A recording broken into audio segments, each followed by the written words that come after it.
So I was like, I'm gonna go hire this guy. And I sat down with him and I was blown away with what he was telling me as far as nutrition and how your body responds to certain foods. And so I literally, that moment, I go, dude, what do I got to do to shadow you? What do I got to do to be you? Right. I'll be the janitor here. I'll clean toilets. Tell me what I have to do what you do. Right. Teach me the ways. Because I don't want to go off on my own and make all the mistakes. I just want to follow someone that's already successful and do what they're doing. All right, welcome back to another episode of Culture Camp. I got a good one here for you today. I got Mike Manfre. Mike, welcome. What up, man? How you doing? Appreciate you being on here. Mike, you are the founder and CEO of Evolve Culture. Yes, sir. A nutrition coaching company. You got 11 years experience with nutrition coaching, and you won the 2017 overall FitCon. Yes, sir. That's called the Salt City Showdown, right? Salt City Showdown. Yeah. It was actually the first show that they made pro-am. So there was amateurs and pros. Right. It was the first show in Utah they ever had that. Really? So it was pretty remarkable to go there and win that show. I remember it was that show. This sounds weird. I remember this was Jeremy Bundia was at that show, wasn't he? Because his girlfriend Narman was, I believe he was there. Yeah. That's crazy. I remember that. But Yeah. I was at the show because I remember Jake Cutler was there, and I remember going to the FitCon or the Salt City Showdown after that. Yeah. It was a pretty big deal to win that show. I mean, I'm only 5'7", 150 pounds, so to walk away with the overall was pretty impressive. Dude, it's the biggest show in Utah. Yeah. I mean, at the time it was. Yeah. At the time it was. Yeah, no, it was the only really pro show we had. Of course. Yeah, no, that's a huge. Yeah, it was exciting. Yeah, dude, I'm really excited to get you on here. We're going to talk a lot about nutrition, how important nutrition is, and then just kind of how you've grown your nutrition coaching business. But what I want to first start at is you got an amazing story. I've heard you got an amazing story. And just like to, start in of like what made you get into fitness and kind of, from the beginning, and then also take fitness into entrepreneurship and kind of all that's kind of panned out. So you can go back as far or as whatever you want to start. So. Yeah. So I started in law enforcement at 22 years old. I was actually 21 years old, and me and my buddy made a bet to go apply with the sheriff's office, just as a joke to see if we'd get on.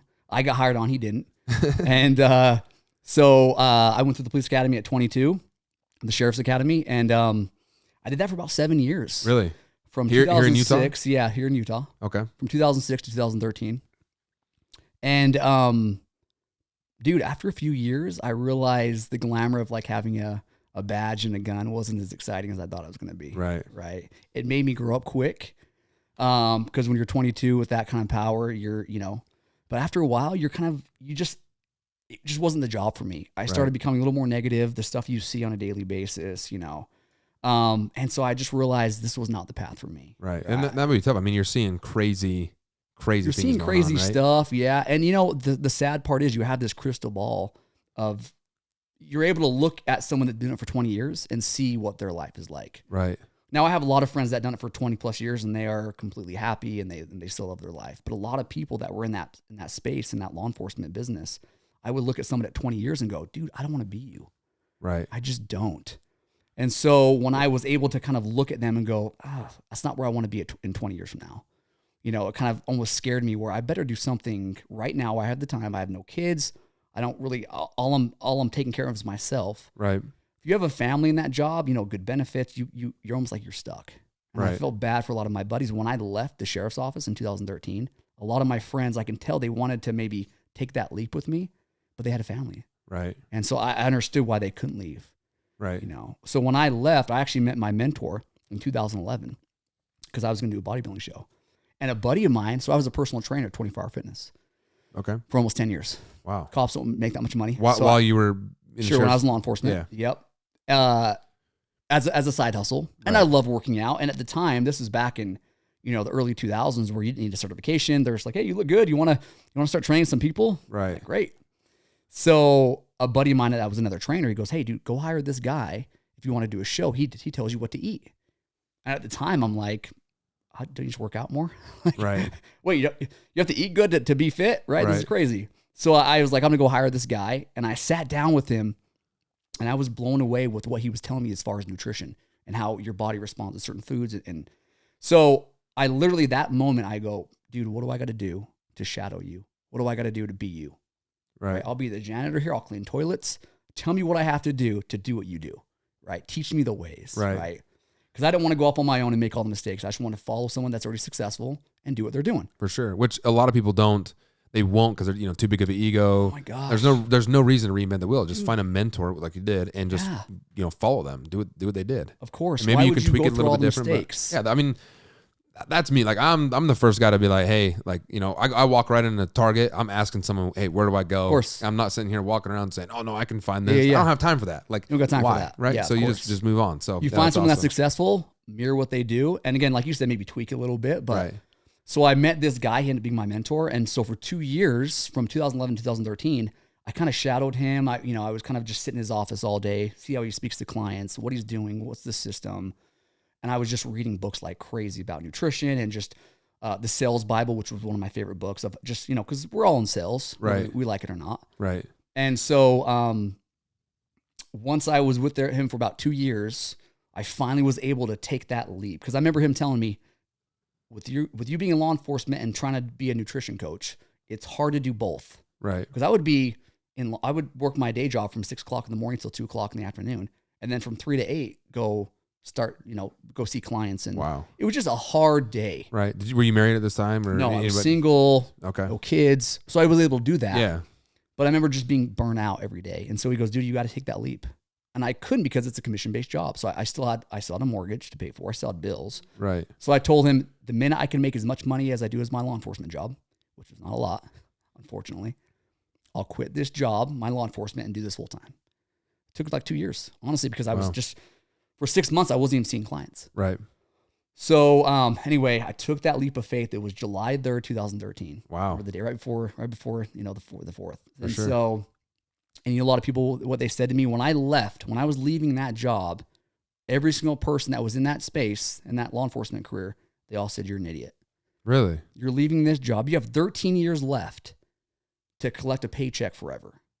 Right. To them, 13 years was not that much time. To me, 13 years. Oh, a lot can happen in 13 years. Oh my gosh, dude. I was like, in 13 years, I might not make it. Right. I don't think I could make it another 13 years. I was only in for 7. Now, if you're in for 14, 15 years, okay, stay 5 years to collect your paycheck. Right. So you got to be, 20 years, you get a what do they call a pension in law enforcement? Yep. Okay. Which, so everybody's just shooting for that 20-year mark. Of course. You know what happens though? I've had a lot of my friends lose their pension at year 19, year 18. Really? They do something stupid. They do something where the department doesn't back them up, and you can lose your whole pension, dude. Really? I didn't know that. Of course. I don't think a lot of people don't know that. Yeah. Yeah. You accidentally shoot a kid with a BB gun, or you accidentally, you do something that you thought was in good faith and it's not. The department won't back you up, and they just took away your whole pension. Oh, and by the way, you're getting sued by the family member that you maybe shot. Right. Or did something bad to. Oh, that's a tough. It's crazy, man. So what if I make it 18, 19 years and I'm getting ready to retire and then I do something, it's easy to look from a 30,000 foot view and go, you shouldn't have done that. But when you're in the moment, right, you're just worried about yourself and you're worried about your safety. Right. So I didn't want to be that guy. So once I left July 3rd, 2013, it was when I realized, when every single person, my close friends that I was working with said, you're an idiot for doing this, dude. What the hell are you doing? Right. You're leaving for a commission-based job. Good luck. We'll see you in a year. A lot of them said, we'll see you back in a year from now. Wow. And it just made me grind even harder, dude. I remember leaving there going, I'm never coming Motivation. back. I'm never putting this uniform back on again. Right. And I still have close friends that are in that career, but it wasn't for me, dude. Working for someone else was not in the cards for me. Right. It's just not. Right. So, were you like that ever since, like, you think, even before you were in law enforcement, ever growing up? Like, did you have any, I'm sure you had jobs before then. I did, yeah. I think, but when you're 20, 19 years old, maybe, at least for me, that my mindset wasn't there. My mindset was to get a job. My dad was an old school guy. Right. Get a job, work 9 to 5, or do it for 40 years. Was it because of this mentor that you were like, there's more to, of course, out there? I mean, that's why, I talk about this a lot, and people listen to this probably drive crazy, but like defining moments, you can always kind of go back to something like a defining moment of like, you were on this career path being, in law enforcement, and all of a sudden you met this mentor, and like, there's so much more, and I don't know where it was wherever it was in your moment that was like, okay, I'm going to make a decision to move on. And there's so much more out there than law enforcement. And, nothing against law enforcement. We definitely need them. Oh my gosh. I love them. Like, gotta have them. Some of my best friends are still cops. Yeah. It's definitely a commendable job. It's not for everybody. Right. And it's better that you realize that sooner than later in that type of job. For sure. If it's not for you, get out. It doesn't mean it's bad. It's just not for you. Right. Which is kind of surprising, because a lot of people think that's like, you get in, you're there forever and you can't get out and this and that and the other. Yeah. But, I'm finding out that, it's kind of, for some people, it's everything they dreamed of. And some people, it's not all they thought it was, because there's so much more to what the public sees of law enforcement. There's a lot in the back end and a lot of politics. Especially this day and age. What's going on now? It'd be so hard. I mean, there's a massive movement of law enforcement resigning. Of course. And they're having a hard time. I'm seeing every time, because, we advertise our company on Indeed and all these, ZipRecruiter, a ton on there for law enforcement or looking for even, quote unquote, those dream jobs. Like I saw some for the FBI, and I got some buddies kind of in that space, and I'm like, what's going on? They're like, we can't hire anybody. And I'm like, what? Like 15 years ago, that was like, oh, you're in the FBI, like you walk on water. Like that was the most amazing, job in the world. And now they can't get anybody to even apply is what I'm hearing. That's the problem they're running into. They're seeing all these issues with law enforcement, but it's like, well, who are you going to hire? Right. You're probably scraping from the bottom of the barrel, most likely. Right. So it's like the candidates you're getting now aren't even that good anyway. So it's like, what do you expect? Right. With what you're paying these people. Well, it's like it's the culture, culture camp, all about this podcast, the culture that's created right now around kind of law enforcement, that people are like, no, I don't really want to. Yeah. Everything is, you're walking on eggshells everywhere you go in anything. And like, now that people are losing pensions over stupid things. Sure. That might be an excuse, I'm not saying that the government doesn't want to pay us our money, but that's might be an excuse to say, oh, you did that wrong. Okay, we're going to take away your pension. And then what do you do? And then they're sitting there thinking, okay, well, I just worked 15 years or 19 years for what? And that goes for not only just law enforcement, but also nurses. Right. They're kind of getting the end of the stick as well. Also teachers. Right. So a lot of my clients are teachers and they're nurses, and I have a lot of clients that are also cops, and they're just fed up with it, dude. Yeah. No, it's crazy to see that, like, what has happened in the last even 24 months. Sure. All these positions that were solid jobs. Yep. Like law enforcement used to be a solid job. Yep. That you miss a decent living, a good living, that, when you're a cop, you're like, especially being little, like, oh my gosh, it's a cop. You can't touch him. You can't talk to him. Like, it's super scary. Right. But then you go to the nurses and doctors, and they're like saying, what's going on with the system? And they're like, screw this. We don't want to be a part of it. And then you're having like a mass exodus of people leaving. And then they're like, hey, I don't deserve to be treated this way. I don't want the work conditions and whatever is going on. And that's why I love that.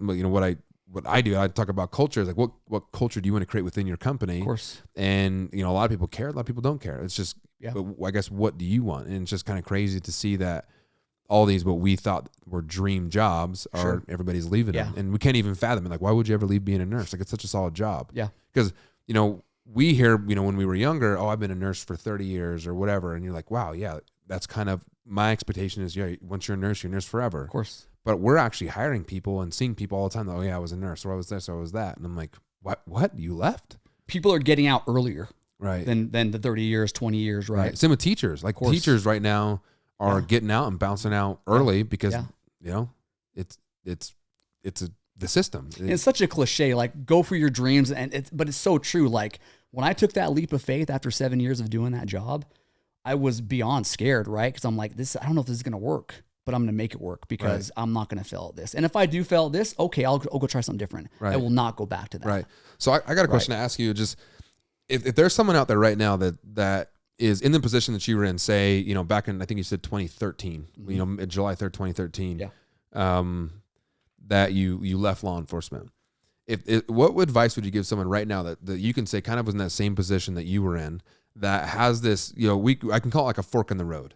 If they go one way and it's the safe, they're probably going to be okay for the rest of their life. Yeah. Or there's another path that they're saying, I have a lot of hopes and dreams and I want to go down this path, but what do I do? I'm kind of at this fork of, do I pick the safety or do I pick jumping off the cliff and going all in? What advice? Because that's what essentially kind of what you did is you were at a fork of, I could stay in law enforcement or I can, do my own thing and go all in what you're doing.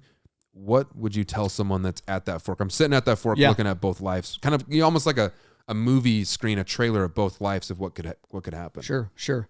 And I think it really depends on the person. But for me personally, if you are sitting here listening to this and going, man, I kind of feel like I'm in that same boat with whatever job you're in. It doesn't have to be, I know we're picking law enforcement, but it could be any job you want that you hate. Right. That you're not satisfied with. Right. Once you're truly satisfied or dissatisfied, you'll find something that will satisfy you.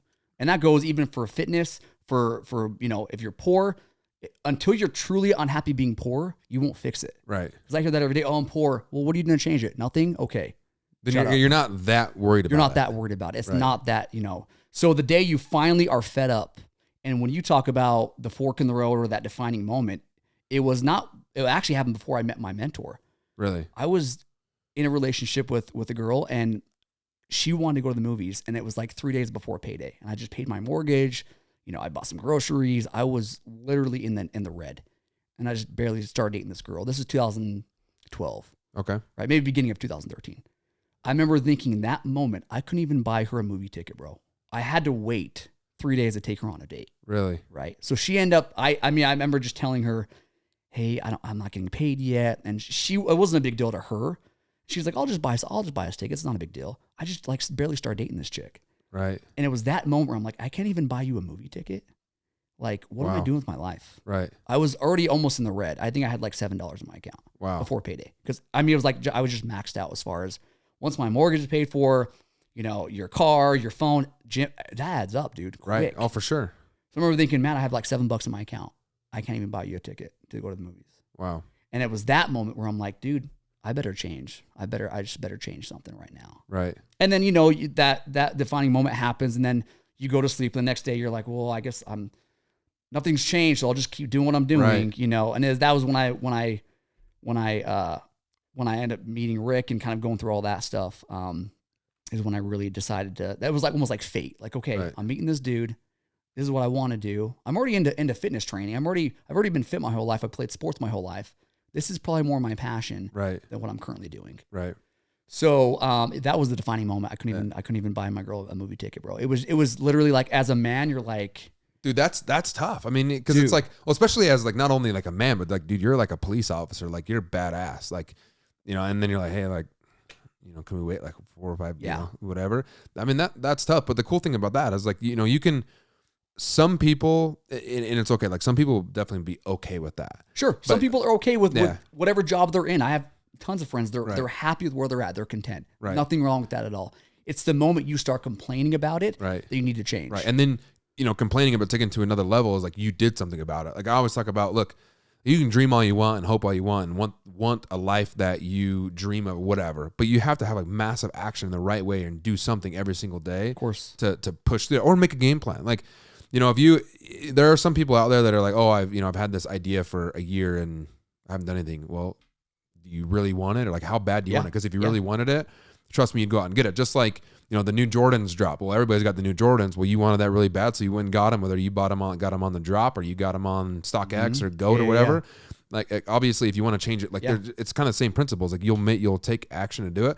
I always tell people, like, if you really want that big of a change, you would do something about it, or go find someone. Like, and I'm not saying like you're not just going to wake up with an epiphany and say, I have my life written out. Yeah. But like with you in fitness and nutrition, like, you're okay, I'm going to go get a mentor and figure out how to make an action plan to get out of what I'm doing. I'm going to start the action, even if it's one step every single day. And that 1% better every day. Exactly. And I tell people that I even mentor to do what I do is write a vision board, dude. Write a year vision board, a 5-year and a 10-year vision board. Right. And be realistic. Don't be like, in a year I'm going to be a millionaire. Like, dude, just be realistic. But I tell people, those 3, a year, what's a year out from now look like? Right. And what's the steps to do it? Right. So if you're listening to this right now, write a 1-year vision board. This is where I want to be in 1 year. And here's the 10 steps it's going to take in order to get there. Right. Right. And it could be a little board in your room, whatever, and you're crossing that off every few months of whatever your steps are. Right. And then a 5-year, and your 10-year could be the big, okay, this is where I want to be in 10 years. 10 years is a lot of time, dude. It is. To do some damage. A lot can happen in 10 years. Of course, good or bad, right? Right. So when you write that 10-year vision board, it should be some crazy stuff that should scare you. Right. Like, damn, am I going to have a Lambo in 10 years or whatever your goals are, right? Am I going to be financially free in 10 years? It's so possible. 5 years is really possible. Right. But that 10-year vision board is the most important one to do, because that's like where your end goal is. But you can't get to year 10 without doing year 1. Right. I mean, you're like, I'm a 100% believer in vision boards. The crazy story, which we'll get. I'll hurry and tell this, but so we were moving to this house we're in right now, and I had, lived in a house, got divorced, packed all my stuff up, moved back to my mom and dad's house because they were basically living in another state. They had a lake house somewhere else. Yeah. And so I'm like, well, I'm gone. Childhood. Yeah. Oh yeah. Well, I'm gone 20, 25 days a month anyway. I'm not going to go get a place just for myself and some boxes. Right. Sure. So I'm like, hey, mom, dad, I'll just move back in your house. They had plenty of room. And so I packed everything up, then moved into this house with my now wife. We were dating at the time. I was unpacking some stuff. And we moved here in June 2020. And I found a vision board that I had a long time ago. Nice. And I'm like looking at it. I'm like, oh my gosh, dude, I was staring at this thing and just started like sobbing. Yeah. I'm not even kidding you. I had the exact watch that was on that wearing the exact watch that was on that. What was the time frame? It was, so I made that vision board back in 2013. Okay. And this was 2020. Sure. And I looked at that every single day, and like through the divorce and through the move, like I just put it away and kind of just, I was I'm not saying I wasn't in a good spot, but it was a tough time in my life. Like I don't wish, that situation on anybody. And it probably made you stronger though. Yeah, no, it definitely came out stronger, and I learned a ton from it. But I had the exact watch I had on. I've been on the exact vacations that was on that vision board. And I'm not even kidding you. I had the same color, year, make, and model of a Bentley in my garage at the time, and was like, I have that exact color. Like, and it was the only year that they made this color. It was like, and everything, like, and the thinking about it before, like, totally fate, because like it was a weird situation how I acquired the car. Yeah. And it was a very specific one that was a super speed, and it was a lot of Bugatti parts in it because they teamed up that year when Volkswagen and Bugatti did a thing back in 2010. Yeah. When the Veyron came out, they put a bunch of parts in this specific like it was crazy, and I always wanted that one because I like the dark gray with the black wheels and like all of this stuff. Well, let me ask you this: when you made that vision board in 2013, what was the end date for everything you had? Were you beating that, or was that a 5-year, or was that a 10-year? Like that was kind of, I don't think I put a date on it, but that was like almost like end goal. Like that's where I want to be when I grow up. That's the top mountain. Yeah, like that was. I definitely want to have this dream board when I grow up, quote unquote. Sure. And like one was a nice home, and I had a nice home, and like all these things. Well, I sold it, but like all of these things, and but like it's that subconscious mind, right? Like I looked at this for years, for say between 2013 and 2019 when I got divorced. I looked at it for years, every single day, and it's just crazy. Like it's nuts that I had like the exact, and I can't even say that I bought it because of the vision board. I just bought them because I always wanted them. Yeah. And then I'm like, I wanted them because they were on my vision board. And like, I did everything I possibly could to earn that. Like I gave myself steps of like, you earn this much money or this much in sales, I'm going to buy X, and like made these because the vision board is great. And people that I mentor, when I have them do these vision boards, you have to have steps. You can't just put Lambo in 10 years. Like what's the steps to get that, right? What's the steps as far as making money? Or whatever that may be. I want a family. What's the steps? We got to meet somebody first and so forth. So like you have to have those steps, which is crucial for a vision board. Yeah. Like if you want a wife, well, you got to ask somebody out first. You can't skip. You can't go to step 5 without doing 1, 2, 3, 4. Right. So like, that's where people, they want to skip these steps. They want to, I want to be a millionaire. I want to be fit. It's like, dude, you've been overweight for 40 years. Like it's going to take some time, and there's steps in this process. Right. And that goes for anything as far as being shredded, being rich, whatever you want in life, you have to go through the necessary steps. We all did. Yeah. And for some people, like you have to look at like me personally, I like to look at like the one step ahead, because sometimes if you look in the broad, the grand scheme of things, and it gets a little bit not depressing, but like overwhelming. You're like, oh my gosh, there's this huge thing.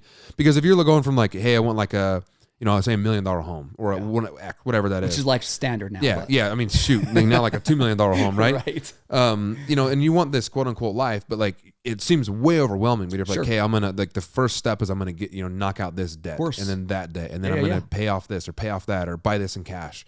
And then we're going to go on this vacation, and we'll keep building it up. Yeah. Then that doesn't seem so big, right? Baby like steps. Yeah. And like, I used to do cross country running in high school, and I would kind of just look down and look up sometimes, and look down and look up sometimes. But you're taking each step. I'm just focusing on the path in front of me, and just keeping a good pace. Because if you look up and you're like, oh my gosh, I have like, however many miles left. Yeah.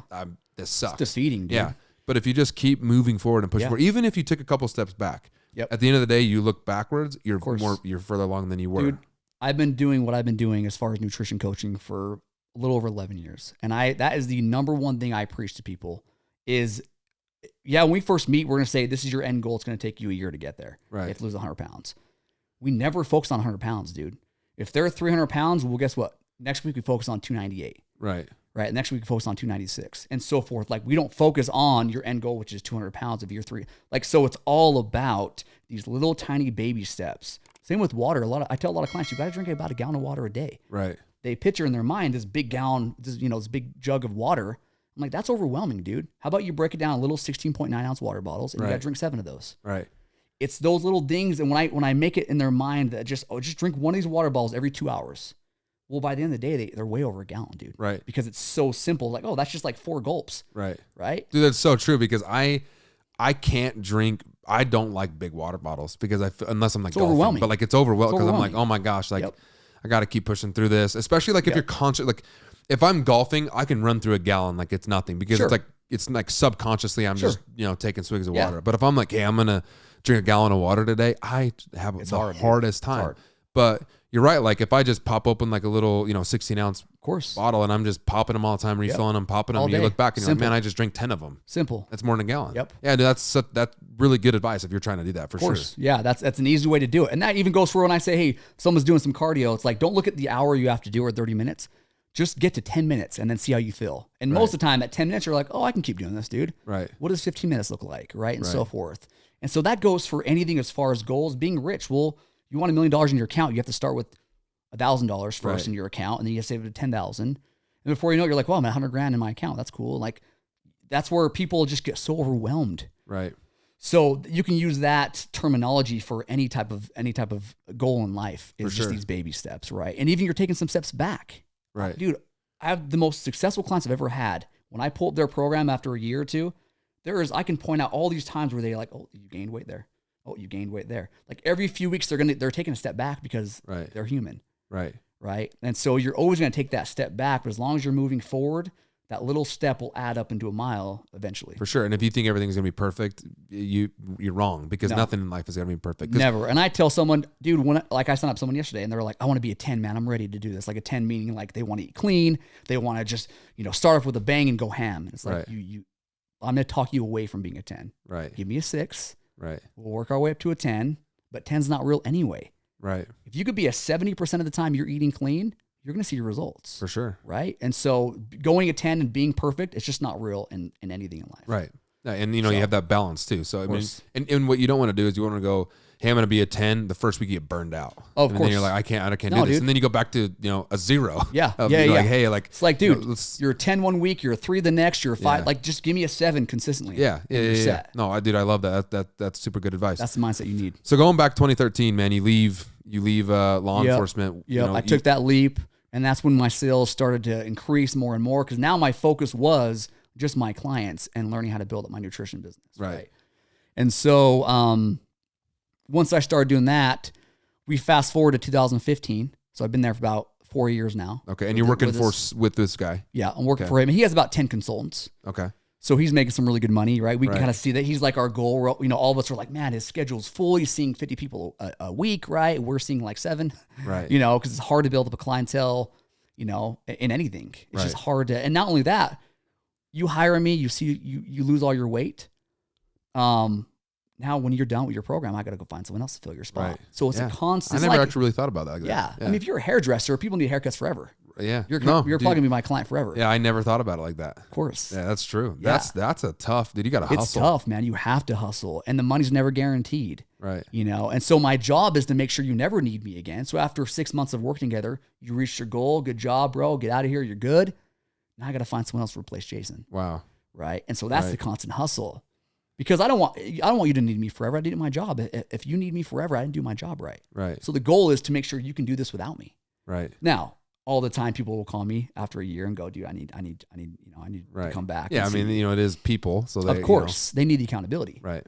And so I would say half my clientele, maybe 40%, are return clients. Really? Just because when they were seeing me, they had great success. And then once you stop having that accountability of someone to check in with, you kind of start falling back to those old ways. Which is funny because a lot of people don't think they want to be accountable to anybody. Like, oh, I just want to do my own thing. So let me do my own thing. And then it's like when they lose that accountability, they're like, man, like I wish I had someone to hold me accountable or at least check up on me and say, hey, what's going on? How are you doing? You need help. Or they're doing it for 5 years on their own and they're not seeing progress. Right. I just posted something on Instagram the other day where it's like, dude, you've done this for 5 years on your own. Hire a damn coach already. Right. Right. Like invest in yourself. Hire someone that can actually get you there, right? Because 5 years is going to turn into 10 and so forth. Right. So like just hire a professional that knows what he's doing. So 2015 rolls around. I go to my mentor. I probably given him about $200,000 of my own money. It was a 60-40 split. Wow. 60% for me, 40% for you. Right. Now at the time when he hired me, I would have given him 90%. I wouldn't even cared. Right. Just to get started. I would have been like, dude, I'll give you all my money. Just like, For can I just sleep at your house or what? I don't have any money to pay my mortgage. Right. So 60-40 at the time was not a big deal. 4 years in, you're like, I'm actually getting my own clientele now, right? Because you're your own walking billboard. Right. For anything, right? If you are a trainer or you're a nutrition coach or in the fitness space, if you don't look the part, I'm not saying that you're not. There is overweight or out of shape personal trainers out there that know what they're doing. Right. Right. Or overweight nutrition coaches. They're smart still. I'm not taking that away from them. Right. But a lot of people will not hire you if you're not living it. For sure. They just won't. No, I mean, you go to the gym, you see some of those trainers and you're like, you're a trainer. Like, no offense, but like you're a trainer. No, I say that all the time. Like, the dude's probably smart. You know what I mean? Maybe he has some type of degree.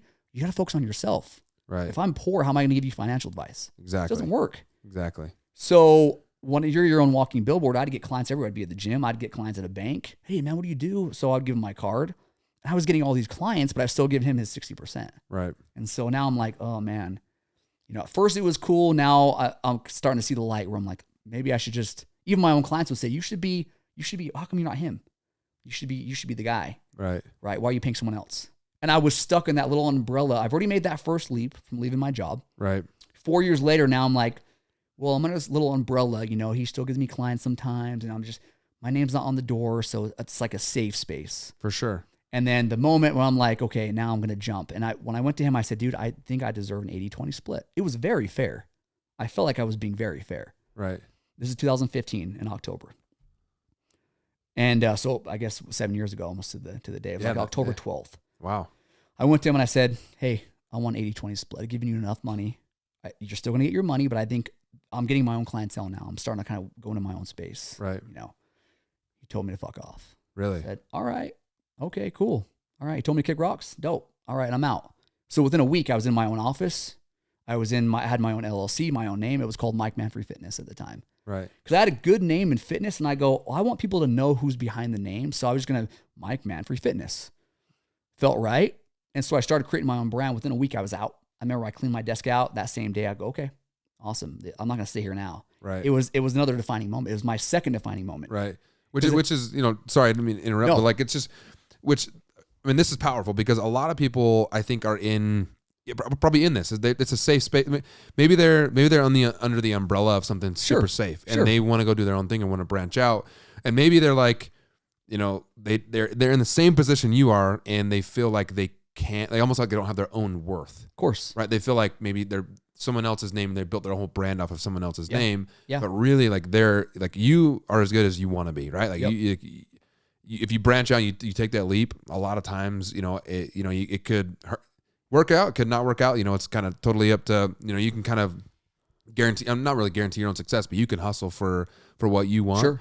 So I think it's like what you're talking about is like super powerful for some people to not feel like, they need someone else or need something to be successful. Yeah. Like you can build your own brand and like you're doing. Well, and that took me 4 years to get that courage. Right. So, sometimes I look back and go, what the hell was I waiting for? You know what I mean? It's almost like I needed him to tell me to fuck off to do my own It's like that closure. Of course. It's like, oh, I don't really want to burn because I like him, he's my mentor, but then it's like at the end of the day, it kind of sounded like screw you. I guess it's almost like it was like an eye opener. Like this dude really doesn't care. Right. Right. I guess more worried about the money. The money. I mean, 20%. If you look at it, it's, you're instead of giving him 60-40, it's 80-20, 20%. Dude, right? It's not you're still making money off me. Right. I mean, I just felt like I was worth more than that.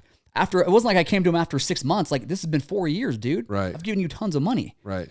So, and if you would have told me, sure, I'll give you 80-20, who knows how long I would have stayed there. Right. Right. And it was just a blessing in disguise. For sure. So I was really pissed at the moment. I look back, I'm like, man, that was a blessing because I would have probably stayed. Right. And I would have just kept giving him my money. And a lot of clients would put that in my mind, like, you should just be him, And so, and at first I was like, no, I can't do what he does, man. I can't be on my own. That's scary. Right. So anyway, so within a week, I was in my own office, my own name, Mike Manfre Fitness, starting to create my own brand. Now my name is on the door, right? Now the rent's on me, and now it's my name on the door. It's a little more scary. For sure. So now this is my second leap of being on my own. And the funny part is, during this time, I was actually getting ready to compete in Miami for nationals. Wow. So, and I was already signed up for the show, obviously, because the show's in November, and you sign up for a few months before you start competing. For sure. Or getting ready for the show. So not only am I now looking for a new space, I'm getting an LLC. I'm stressed out, right? Yeah. I'm getting ready to compete in Miami for nationals. Like, it's a lot on my plate. I remember that was one of the most stressful months of my life, dude. October, November 2015, such a stressful month. Wow. And he was even threatening, like, he's going to sue me. I can't take my clients with me, right? And here's the thing about that. If I'm your client or you're my client, and I just say, hey, dude, I'm bouncing over here, I'm moving. Right. Who's going to stop you from coming to see me? Right. Right? Nobody, yeah. Nobody. Like, if you cut hair and you say, I'm leaving Fantastic Sam's to go to Supercuts, I'm just going to go wherever you go. Right. How are they going to keep me there? Right. So he wanted to say, I took all these clients with me, when in reality, I just said, hey, I'm going over here. You want to come? This is because I'm sure you're paying for me. You're not paying for the software. For sure. Right. And that's another thing. I had to find new software. Like, he had his own software. So anyway, he was like, I'm going to sue you for taking all these clients. They don't want to stay here, dude. They're just going to go wherever I go. Right. So I was able to take pretty much 100% of my clients with me. Wow. Which was nice. Awesome. And at the time, I think I was seeing about 25 people a week. Wow. Which was awesome. And that's good. Like that's kind of like an aha moment. Like, okay, I didn't need that. No. Yeah. Right. I didn't need that umbrella or that, that crutch or whatever you want to call it. That I really was my own person. Sure. I can, you had that confidence. Like, okay, I'm doing the right thing. And I was scared. Even if I had to start from scratch and zero, I would have made it work. Right. I mean, I would have really hustled as much as I could to make that work, looking back. But it was nice to have that little bit of a safety net where I still had a bunch of clients. For sure. I wanted to still it's like, see me. Pretty much automatic revenue right there. Yeah. So anyway, I did that for a few years. And then, where the name Evolve Culture came from, we fast forward to 2019. I hire a business coach for the first time. Okay. He tells me, bro, you got to change your name. Mike Manfre Fitness is no good. Because my clientele, even to this day, is more of the average person, like, the stay-at-home mom, the attorney or the doctor that wants to lose 50 pounds. Like, that's my niche. It's not bodybuilders and men's physique. Men's physique is my passion, right? But it's not going to pay the bills, honestly. For sure. It's actually really hard to have a whole group of people that are competing, because quite frankly, a lot of people that are competing are poor. Right. No hit on the bodybuilding community, because I'm one of them. I did 10 shows, Right. It's just, if I really want to make money in this business, I had to focus on the masses, because most people that want to compete, that's 5% of the population. For sure. I mean, maybe 1%. It's really not that big. It's a small little market. Right. How about I focus on 90% of people that need to lose weight? Right. That was my target audience. For sure. So that was my goal. And that was my goal from day one, really. But in 2019, I wasn't getting as much business as I thought I was. And it was the name Mike Manfre Fitness. The word fitness scares a lot of people. Really? They would look at my Instagram, they would see that I compete, and they would think, well, this guy just does people that want to do bodybuilding shows. That makes sense to me. It did. And at the time it didn't, but hiring that business coach kind of opened my eyes up a little bit, an outside perspective, saying, dude, and my Mike Manfre Fitness was red, and red was like just a bad color. It was just, I didn't realize for 4 years I was doing it the wrong way. As far as, I think I went from 25 clients when I first left in 2015. I was probably at like 65 clients a week. Wow. Which is like decent. Yeah, no, that's good. It wasn't bad, but now I see 120. Right. From rebranding my name. Wow. So Evolve Culture, me, my business coach at the time, he goes, dude, you have to take your name out of it. It can't be your name anymore. Like, your podcast, it doesn't have your name in it. Right. It's Culture Camp. Right. And he was telling me, Mike Manfre, your name cannot be in your business name. You need to get rid of that. Right. And I was offended at first. I was like, dude, I just spent 4 years building up my own brand. I have t-shirts and hats, and how dare you? For sure. I have a logo on my wall. Right. Making me change all this shit. What's wrong with you? Right. Yeah, rebrand, and they're not cheap. They're not cheap.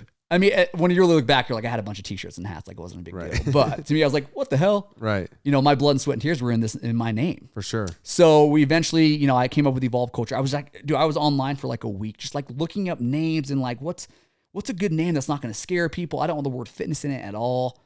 And I actually came across Fitness Culture, which is Steve Cook's, right? Yep. Who is like, legend. He's a man. And I loved the Fitness Culture. I just loved that. And I was like, man, okay. So I want to use the word culture, but I'm not going to use fitness. I don't want the word fitness at all. Right. Because fitness, you hear fitness culture, that's a gym. Right. I'm not a gym at all. I'm a nutrition coaching, right? And sure. It's more of a consulting than I want to be in a gym. So anyway, I ended up finding the word evolve, and it was first going to be evolution culture, but I was like, I think evolve. Everyone wants to evolve. Right. Just in life. For sure. It has nothing to do with even working out. Right. You're just evolving, and that goes with not only just physically, but mentally, spiritually. Like, you can evolve. It means so many different things. So I came up with the Evolve Culture, and we decided to do my color is like a more of a mint. So it's more of like a soft, like open color. It's not like a red, where it's just like so in your face. Right. It's crazy how colors matter so much in branding. Nuts. Yeah. And we did a whole study on this mint color for my Evolve Culture, and it's just very open to both genders. It's not, one way or the other. So Evolve Culture was born in 2019. That's awesome. And at the time, I actually was right in the process of ending of my lease where I was at with Mike Manfre Fitness. So it was just a perfect time to switch offices and switch names. It was just, everything was new. Right. So Evolve Culture was born, and then, now I'm at 120 clients a week. Wow. And that has been so hard to keep, right? Because like I said, those 120 clients in 2019 when I opened Evolve Culture weren't there. Right. Right. I mean, I'm usually signing up a client. They're with me for 6 months to 2 years. Right. But like when you're done with your program, now I got to find someone to fill that spot. Right. The problem with my job right now is that there is a ceiling. There will be a time where I'm pretty much maxed out now, Right. So, but I'm always taking on new clients because I love helping people. So, and people are finishing their program. So I always have a few spots every week. So, but I love Evolve Culture and I love what I stand for. And basically it's all about nutrition. I love that. We spoke about that earlier. Yeah. 80%, dude. I tell people, go to your local gym, go to that gym for a year and see how many people that are in that gym that do not change. Right. They just don't. And that's so true. Like you said, so we were talking true. about that earlier. Is like thinking about it. Like, man, there's people that I know at the gym for years that I'm like, man, that person hasn't changed at all. Much, and maybe they haven't gotten worse. Right. Which is maybe that's what the gym is saving them. Some people go to the gym really just to stay the same. Right. Like their goal is just not to get fatter, right? Or not get worse. So maybe they're staying the same and they're happy with that. But there's a lot of people in the gym that want to get better, right? And they don't understand how important nutrition is, right? So they just don't know how to eat. So, like talking about nutrition, we can dive into that for a little bit. Yeah. I've heard I actually watched a couple of your you had a podcast with I think you were talking on something, a reel or something about. I was watching on Instagram. You were talking about the difference between dieting, nutrition, eating like healthy lifestyle versus like and at the end of the day it's just a deficiency. Like you just I all was this on podcast every week. Yeah. Like talk about that, and then also I want to talk about how nutrition can help you be in like an optimized mind, optimized like in business and in life and like health wise. Because I've had like my own health struggles. I was in like 100% liver failure, kidney failure, and I ended up like having cardiac issues and got defib back to life. But wow, now like I really understand how important that stuff is now, and like I'm still in the process. Like I'm my kidneys, congratulations to me, got back up to 60%. Yeah. With down from 0, and so like I've been taking some time to really focus on my health because like I used to be 230, big dude, and I love golfing, couldn't really golf, and what I was noticing is, like I was big, but I was unhealthy. Of course. And everybody's, oh, Jason, you're so big, but inside I'm dying. I mean, I'm literally dying. Like doctors are like, dude, you got to do something, you got to change something because you are dying. Your kidneys failing because of your weight. So kidneys are failing because when I did my bodybuilding competition back in 2018, I got really, really bad rhabdo. Really bad rhabdomyolysis, which I'm not sure if you're familiar with that, but it took me out, man. I mean, I gained 80 pounds in 5 days, and went from my competition weight to 262 in 5 days, full of water. I mean, they did the whole catheter thing in my feet and drained my water. I mean, I was exploded with water. It was huge, and it's kind of affected me. I mean, my kidneys are so damaged that they haven't really come back much. But now, I've been doing some things to. My attitude is that, man, I'm just gonna live my life and whatever happens. But recently, probably in the last 6 months, I've really paid attention of how I was having a hard time playing with my daughter. Like she's like, Dad, just get on the ground and play with me. And I'm like always laying down on the ground because I'm not flexible, or like trying to do something and I'm like breathing heavy and I'm like, what is the matter with me? Like I'm in shape, quote unquote. Yeah. But then you go to the doctor and do all the blood tests and they're like, what the heck? And it all kind of stemmed from we were in Puerto Vallarta with Keaton Hoskins and his wife and Trevor and his wife and Jeremiah and everybody, and they were like, dude, you look like I'm like dying, like I'm like feeling like I'm gonna die. I look great. Yeah. They're like, you look like shit. Yeah. And so I went home, got a bunch of blood tests, and they're like, dude, you got to change something, like because you're not gonna last very long. I mean, my kidneys are in like the 17-18%. Yeah, your GFR. And, and that's just not good. Yeah. And, they're like, what is the matter with you? Like, I'm like, well, that's 15% is dialysis. Yeah. No, they're like, do you not feel like shit? I'm like, yeah, but like, I'm used to, I'm like, I'm always thinking like, hey, if you look good, you have to feel like shit, right? Sure. That's always my mentality. Cause as far as like getting shredded and stuff. Yeah. So, but now I'm like, what are my goals? I want to be here forever. I want to be with my daughter, whenever. So I've like shed a lot of weight. I've shed almost 30 pounds. And even a muscle of trying to be more flexible. I've been working on flexibility and cardio and eating healthier and eating cleaner. And I've never felt better. Of course. And I was the guy that was falling asleep at 8 o'clock at the dinner table because I'm so tired and up training. But you're a young dude too. Yeah. So you shouldn't be, Yeah. No, it was stupid. Like what, 32? I'm 28, man. Damn, bro. I'm only 28. Living it. But yeah, I mean, so like talk about nutrition and like how much, because like we were talking about before this podcast, and I've been going on this rant too long about how people think that like working out is all or nothing, it's all of it. And then nutrition, it's like, yeah, I'll just eat, whatever, but I work out to eat whatever I want. Like, then there's a lot of that mentality, but then also how like nutrition can help you be that optimal human being. Of course. Just on, firing on all cylinders in every way of life. Well, most people are overtraining in the gym and underfeeding. Really? Right? My biggest clients that are 400 or 500 pounds, you would look at them and go, they must eat all day. No, dude, they eat twice a day. Most people don't eat enough. Really? Right? They might eat 5,000 calories at one sitting. Right. But they're not eating for another 8 hours. Right? So like, let's switch that and let's consume calories every 2 or 3 hours, smaller portions. Right. Everyone's heard of that, right? The 5 to 6 meals a day. It's very effective. You'll hear people that say you don't need to eat 5-6 meals a day to lose fat, and you don't. But when people are consuming calories every few hours, it keeps their blood sugar level stabilized. It keeps them feeling full throughout the day. Because what happens when you have cravings, it means your body's not satisfied. Really? So what happens is when people go all day without food, they eat like a bird all day because they're cutting calories. Right. And then by 5 o'clock, when it's time for dinner, 7 o'clock, they're super ravenous. What do you think they're consuming when they're super hungry? Yeah, not good things. Bro, are you ever hungry and go, man, I want tilapia right now? Right. No. Of course not. I got a box of crumble upstairs. Yeah, and I'm like, dude. Damn, I'm hungry. That's it. Crumble cookie. That's where people fail, is that they're so ravenous and so hungry because their blood sugar levels are so fucked up and down throughout the day. There's roller coaster of blood sugars. Right. Right? Because they're eating something bad, then it drops, and then they're eating kind of good. How about we just keep it balanced and stabilized, blood sugar levels? Right. And so if you consume food throughout the day, by 7 o'clock, you're not going to have that crazy craving because your body's satisfied. And then you overeat, get so full, you can't even move. The average person, the average American, has their biggest meal at night with their family. Right. Right? And when they have that big meal, what are they doing after that big meal? Sitting on the couch. Sitting down watching Netflix, bro, with the family, right? Yeah. And what are those carbs and all those calories doing? Chilling. Just kicking it, right? So my method, and it's worked for 11 years now with a few thousand people that I've helped, you're consuming food every 3 hours to keep your blood sugar level stabilized, and it keeps you more full throughout the day. You don't feel like you're on a diet. Right. And that's why my company is called Evolve Culture, but below Evolve Culture is nutrition plus lifestyle.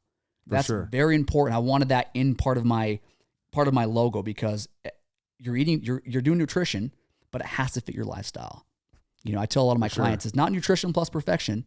It's not nutrition plus cut out carbs. It's nutrition plus lifestyle. Yeah, because a lot of people think that you can't have a life. Like the average person looking at you, the way you look, freaking like a Greek god over here, they would not say like, okay, they would say you have no life. Of course, that you never have any. I've had people tell me that. Yeah, you must be a loser, bro, to spend all this time in the gym. I'm like, I spend an hour. It's all eating. It's all done through. They always say abs are made in the kitchen, right? For sure, such a true. Yeah, because I think during my competition, I don't know, I work out a core a little bit, but it was all like cardio and kitchen, right? Like that's all food. Dude, my training, when I'm on stage at 3% body fat, when I went fit, when I was about 3%, 2.5%, I get super shredded just because I'm a small guy as is, so I can get shredded easily. It's actually hard for me to put on size.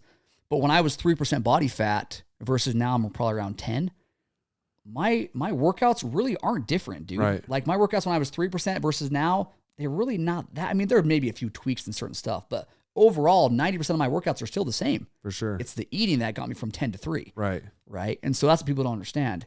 You can be on the street and be like, dude, how much do you bench? I'm like, it has nothing to even do with that. Yeah, people ask me all the time, why does it matter? Thing. Like, I'm never, like, on stage, they don't ask you, hey, no one knows. Number 12, how much do you bench? Yeah. Like, when I would get a lot of my clients ready for competitions for men's physique, I told them all the time, they don't care how much you can lift. Right. It does not matter. You know my motto? It's not how much you can lift, it's how much you look like you can lift. Right.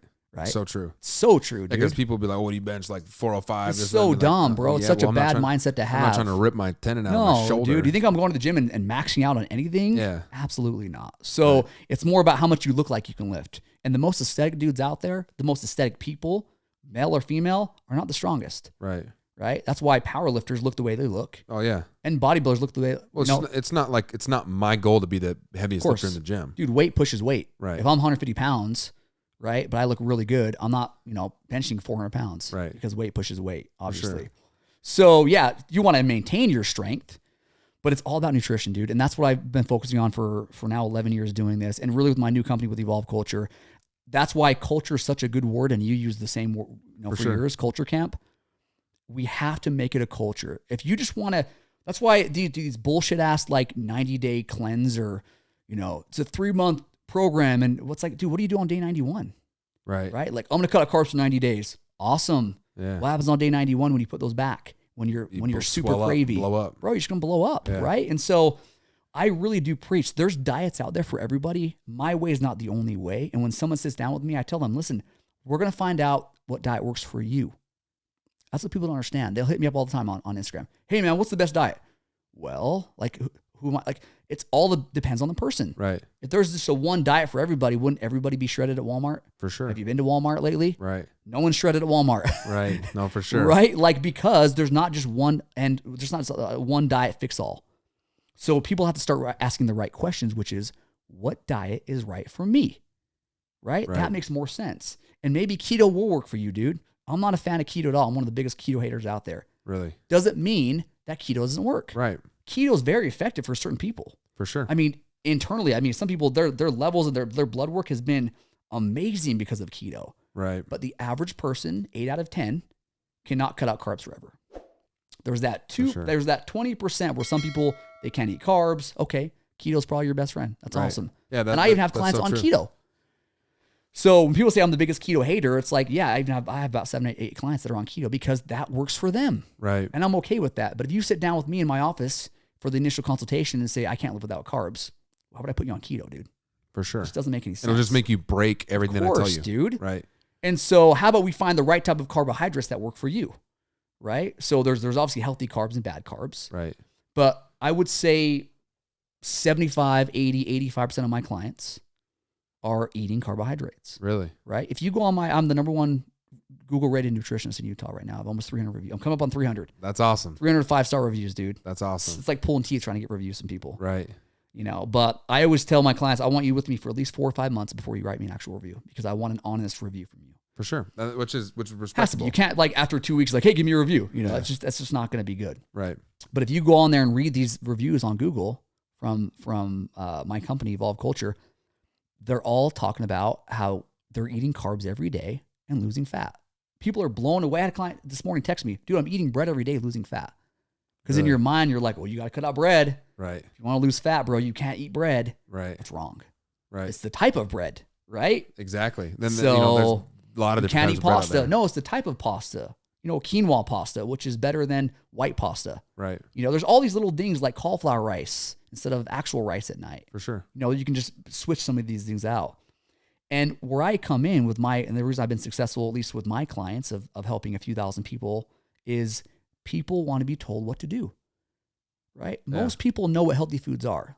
My client is 500 pounds. If I said, hey bro, write down 5 healthy foods, I'll give you $1,000. He'd probably be able to do it. Right. But why are you overweight? Right. Because they don't know how to apply it to their life. For sure. That's where I come in. Well, and that's what I liked about, I loved my competition because it was so, I tell everybody, it's so easy. I woke up, I was in a routine. I knew exactly what I was supposed to do. Yeah. Exactly what every meal looked like. Yeah. Exactly what every workout routine like. Exactly. I built it around my work schedule. Sure. It was so easy. Now, when you go to the gym with no plan and it's hard. Speaking for me, from my mental capacity, I don't like going to the gym. What am I going to do today? Of course. I feel like working the arms. Okay, well, yeah. arms. And then it's that person's using a machine, so I'll change it up. But it's when I have a routine, I'm like, okay, I'm going to wait for that dude on the machine. Yep. Because I have to do it. And it's I think most people are like that. They just want to check a box, boom, boom, boom, boom, boom, go home because they completed something. And then when they have their nutrition, check the boxes, boom, boom, boom, boom, boom. Yep. I completed it. You don't have to think about it. It goes back to the vision board that we spoke about earlier. Right. It's the steps, right? It's the blueprint.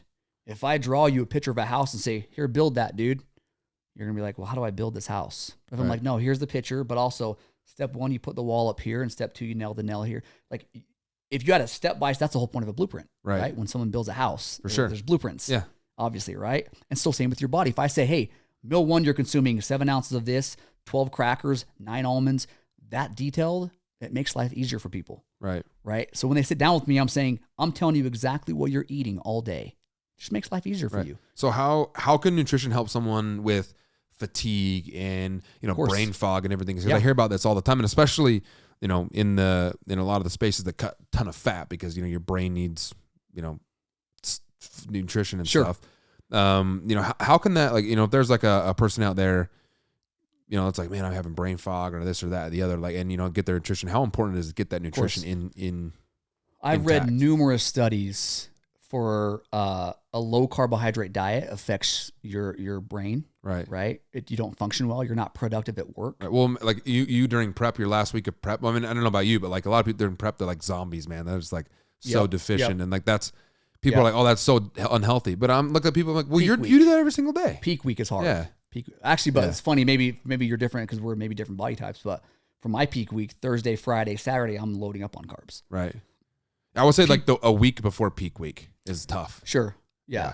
It's tough because when you're 3 months out from a show, it's easy. Right. Because you're just going through the motion. Right. It's that peak week. It's it's a little harder, but that's why it's not for everybody. Right.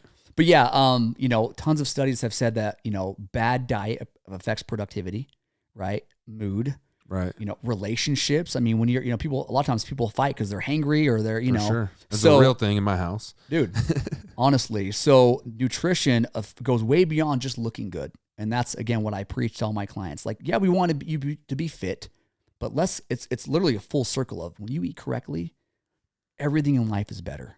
It really is, especially your job, your productivity.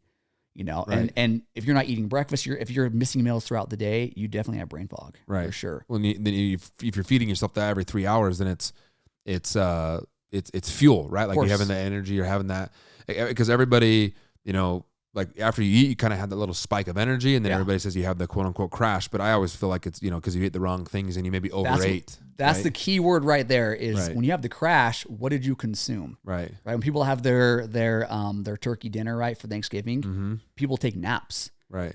You always see people like the whole family's asleep. The whole family's passed out at 4 p.m., 5 p.m. because they ate so many calories at once. Your body's trying to digest that and it tires you out. Right. So that's where the smaller portions of food come in more frequently because you're not overfilling your body with 3,000 calories at one point. Right. You're eating 200 to 300 calories for a meal and then moving on and doing that same process every 3 hours. But where also people fails, they're eating the wrong food combinations. That's where a lot of people don't understand that either. For sure. You can't just eat carbs and call it good. Like you need a protein to help balance that out. Right. There's the glycemic index. You've heard of that? Mm-hmm. Which, carbohydrates are given a number as far as how high the sugar is. Right. 55 and below is considered where you should be. But there's also something called the glycemic load. You know what that is? It's basically if you eat a banana that's high in sugar, that's an 80 on the glycemic index level, or a 70. If you eat a protein to balance that out, now your body's going to treat that and digest it differently because you change the glycemic load of the food. Really? Pretty crazy stuff, right? Yeah. Yep. So if I just eat a banana by itself, it's going to have different impact on my blood sugar, right? And usually blood sugar, fructose is different on your blood sugar than anything else. But if I eat that, my body might digest that banana very quickly because it's higher in sugar. Right. But if I add a yogurt to that, some type of protein source, it's going to change the glycemic load of that. And so my body's going to digest it differently. Really? I did not know that. I don't think a lot of people know that because they're like, oh, I'm eating fruit. I should be good. Yep. Dude, so many people that will hire me, they're not eating bad. They're having too many carbs at the wrong time or too many fats, right? Even with my clients, I'll go through and show them on the meal plan itself. I'll say, listen, if you had an avocado at night and you had 2 tablespoons of olive oil, you just went from 30 grams of fat to 60 in one meal. Olive oil is healthy. Avocados are healthy. Right. It's all about timing. It's all about where should we put this? And, so some people they're eating healthy, but they're eating too much of one thing at the wrong times. Right. Right. And so it's pretty crazy when, people go, yeah, well, I have oatmeal and fruit in the morning. Isn't that healthy? That's great, but that's just straight carbs. Right. Right. Where's the protein at? Where's sure. the fats at? For help sure. balance that glycemic load. Wow. That makes sense? Yeah, it's total sense, man. I never, I guess, through my, I guess really the only diet I've ever done is like my bodybuilding one, and that was just straightforward. Like, it's just eat chicken this, and rice. Boom, boom, yeah, It's super simple. And dude, I like no lie, I would start blending the chicken up in a blender. Oh my gosh, and drinking them. That's crazy. On the road because I was on the road so much. So I had a 6-pack bag, but sometimes I would just freeze. This is disgusting, but I would freeze blender bottles full of chicken. Dude. I put a little onion in there to make it flavor. But chicken and a little bit of onion blended up. Yeah, just straight up in water, and then I'd freeze them. Yeah. Then I'd eat the slushy throughout the day. That's dedication. Dude, it was dedication, but I was a little bit crazy. That's dedication. Dude, my mind was like, I just have to get this done, and I just got to eat. And it's like still to this day, I'm the guy that's just going to eat because I need to eat. I never eat for enjoyment. Sure. Like people, they'll like eat a pizza, like, oh, that was okay. I'm like, man, it was pizza. Who the frick cares about it? Like, whatever. Like, I'm not that guy that's like, oh, this food is so amazing. Sure. I'm like, I feel like that's most, at least men that I deal with, they're a little easier to work with than women. Sometimes women just want more. They want more variety. They want more balance. Not all, but from my experience, more women want more balance and variety, and the guys just like, give me whatever, dude. Yeah, just tell me what I mean. Yeah, just tell me whatever I'm eating. So again, not for all, but it's we're just easier, right? As far as that's concerned. Yeah, I'm not to say that women are difficult. Yeah, no, they're not difficult at all, man. Yeah, no, no, but yeah, that's where people just have lack of knowledge when it comes to nutrition, and that's why when I was a trainer at 24 Hour Fitness, when I was a trainer there, I would work out with the client for 3-4 days a week. We would call what I put sweat equity. Right, we're gonna equity out of this sweat. We're killing it. Well, that hour-long workout was awesome. What about the other 23 hours of the day? Right. That's where I had no control over their eating. For sure. So after a month, which is way more important than after a month, I'm like, bro, you look the same. We're getting stronger, but how come we're not losing any fat? I just didn't understand the process. Right. Maybe they lost a pound or two in a month. I'm like, we're killing it in the gym. We're sweating. We're doing good. I know how to work out. Right. What are we missing? I didn't understand at the time. Right. Right. So that's where nutrition, I realized, is the 80%. Right. It's the other 23 hours that follows your hour-long workout that makes the biggest difference. For sure. And that's why most people at the gym look the same.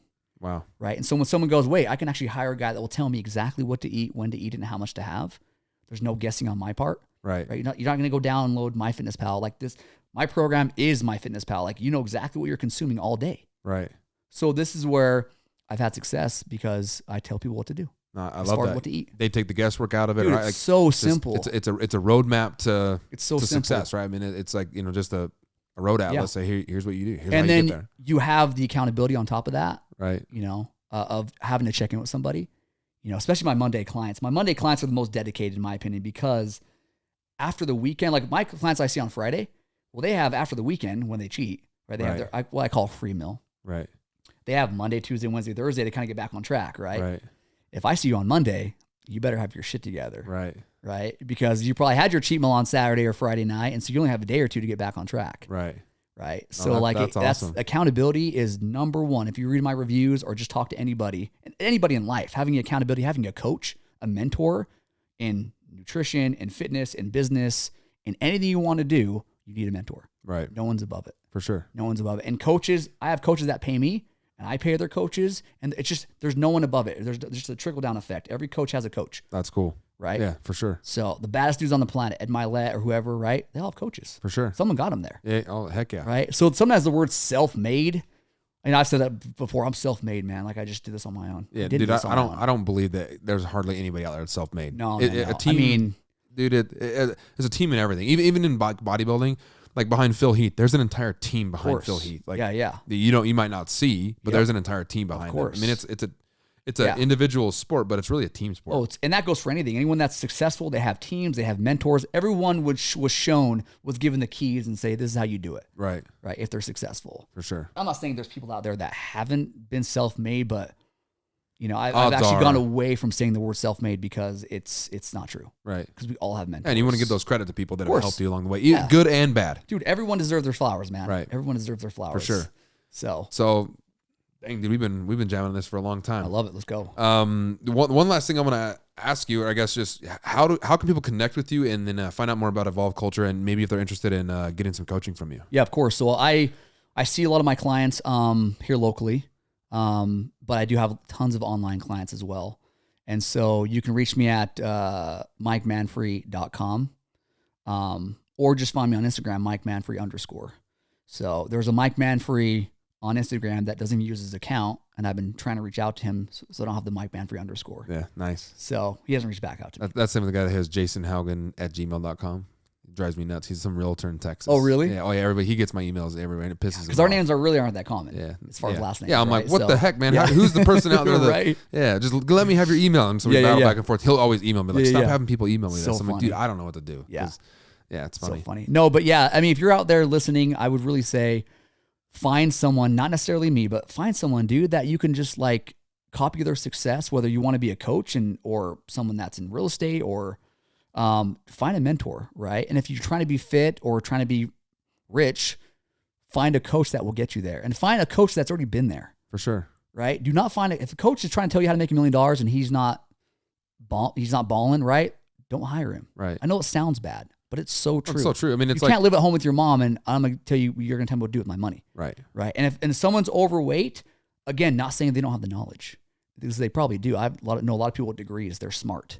Right. Bro, put it in motion for yourself before you tell someone else how to do it. For sure. If you can't do 20 push-ups and you're telling me how to do 20 push-ups, I have a problem with that, right? If I know you can't even get down and do them, I have a problem. Right. You know, if you're going to tell me how to get a six-pack and you don't have a six-pack, that's a problem. For sure. Right. You don't have to be ripped all day long, but, you know, and we all let ourselves go once in a while, but show me a picture of you having a six-pack at one point and I'll listen to you. Exactly. Right. Right. So just live the life. Whoever you want to hire, make sure they're living the life for the most part. Right. No, this has been an awesome podcast. I believe so much in nutrition now, especially in this last 6 months of it, how much has helped my body, and then also, you know, we can, you know, whole other subject of hormones and stuff like that.